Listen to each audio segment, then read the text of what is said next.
I'm not sure I could exactly explain why I am fascinated by history and maritime history. Some kids are interested in soccer, other kids are interested in NASCAR, other kids are interested in trains, and I was always interested in history, and especially in old sailing ships. I was a big fan of Treasure Island and Mutiny on the Bounty. Sometime in my 30s, I sort of remembered how much I like the maritime history. And I have been concentrating on that for the last 10 years or so. The first step is the research. A lot of times I'll do, say, a specific battle scene, so I need to research all the captain's letters and the ship's logs that might talk about the battle. Sometimes now you can look up exactly where the sun or the moon might have been on that day at that time of day. I need to look at the weather conditions and the sea conditions and the sails. I need to know a lot about 18th century sail handling because the thing is there's always somebody out there who knows a little bit more than you do about flags. There's always somebody out there who knows a little bit more than you do about the birds of the Atlantic. And there's always somebody who's a real expert on cannons and explosions. And these people can't wait to find the mistakes in your paintings, and they can't wait to point them out.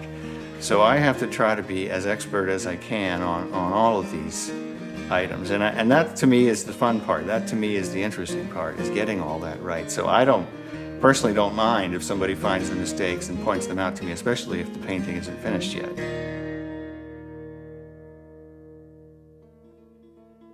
When I do a new painting and I start with a blank canvas, it usually takes maybe about a week and a half, 2 weeks to go from just a blank white canvas to a finished painting.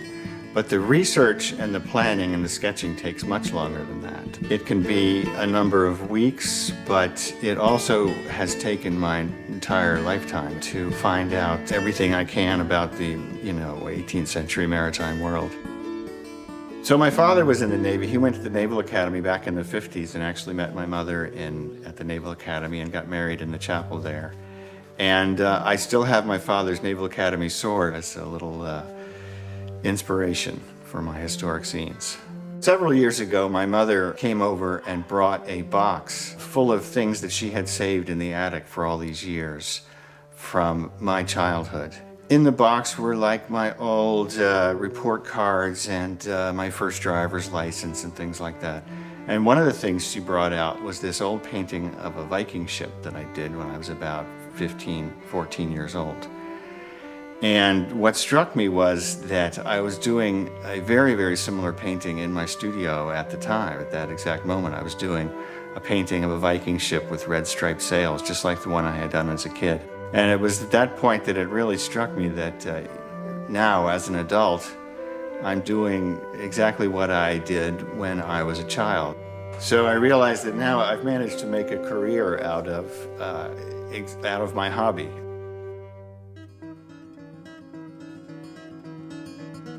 It gives me a lot of pleasure to do all the research and get this completely accurate and then have this definitively accurate version of the event. Essentially, I'm doing these paintings to delight myself, and I'm just happy that other people seem to enjoy them as well. The field of historic maritime paintings, I don't think I can ever exhaust the number of subjects that I would still like to paint.